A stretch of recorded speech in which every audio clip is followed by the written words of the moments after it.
Hello, beautiful people. I want to talk about how traveling in my 20s kind of fucked me up. I've been around. I've been around the block. I've been around the world. I got a good taste of everything.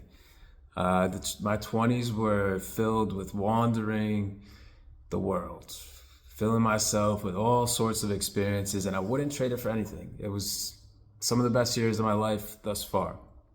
But they kind of led me down a path that's had me questioning things.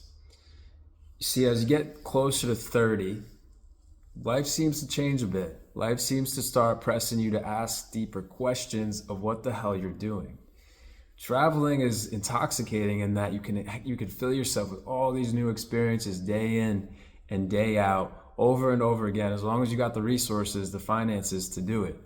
And it allows you to kind of keep experiencing that novelty, which is beautiful. And especially if you have a vision of where you're going, if you got a purpose, all the power to you. Full steam ahead, go for it. But usually when you start traveling at 20 or whatever it is, it can just be for pleasure seeking and just expanding your knowledge of life. And that's great. But again, once you get to 30, those bigger questions start to arise. Are you gonna have a family? Do you wanna have a house? Do you wanna have roots somewhere? Do you wanna, work a specific job? It's those questions that really begin to force you in a corner. And that's what happened to me. It made me really reflect on my life and if this is really like serving me anymore. I think a lot of people, will run away from home. We'll try to get out of that small town to never come back. And we might actually be running away from things inside of us that we're not accepting yet, that we're not fully healed from yet. And after a bit of traveling, I started to see myself coming back home and then going and coming back home. And this cycle kept repeating over and over again until life kind of just slapped me in the face and fucked up a lot of shit in my life and then planted me back home again. And I was like, damn, why do I keep ending up here? How do I keep ending up here? My goal has always been to just leave and never come back, but somehow I'm coming back here. And it's made me realize that it doesn't matter about how much traveling you've done, where you've been in the world, where you are presently, whether you're in your hometown or you're in Bali or Australia or something. It's more about your internal state, your mind, your thoughts, your self-love, the relationship you have with yourself. That is the most important thing. It's not about the external. This is what makes you or allows you to really appreciate those travels and appreciate the experiences you are having on the outside. But when you're running away from something that's inside, you can't. And that seems to be a common thread for trying to leave the hometown, trying to get away.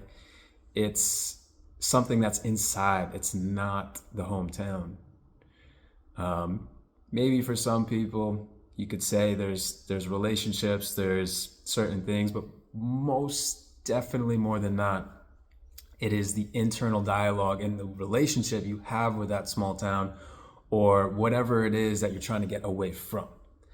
So for me, it's been about coming back home to recognize that I was just running away from this. I wasn't owning that my self-talk and my thoughts, my internal dialogue was the one thing keeping me from truly getting to that next step.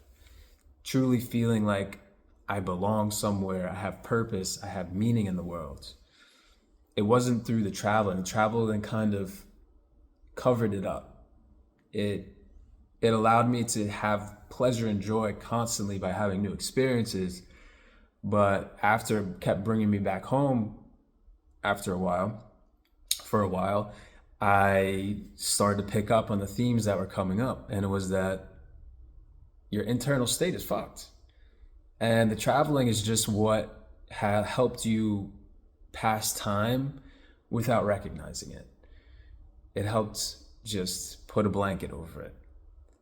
So I wouldn't trade anything for the traveling that I've done over the years. But it pushed certain achievements and certain success back in my life because it was a distraction to a degree.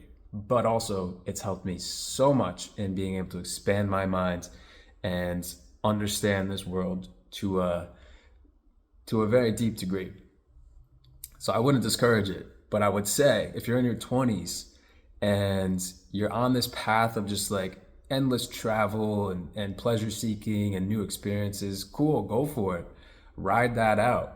But also be aware once you do approach that 30 mark, you're probably going to start getting these pushes by the world to like question these deeper aspects of life, family, and everything else. And like, you're going to have to face that. And also whatever other baggage maybe you've been covering up with the traveling. So yeah, reflect on that and also have a vision. Have a vision of where you're going. Know what you want to do. See, traveling can be like visionless almost. It can just be wanderlust. It can just be riding the winds, riding the waves of life. And that's cool. But you got to know that you're probably not going to get anywhere that you internally might want to get if you're just using your external circumstances as a means to direct you. The direction comes from within. It comes from your own intention and your own thoughts. So, yeah, at the end of the day, it's all what's going on here is the most important thing. And it allows those tropical vacations, travels to be even more fulfilling once you connect the internal state to the outer state. So, that's all I got.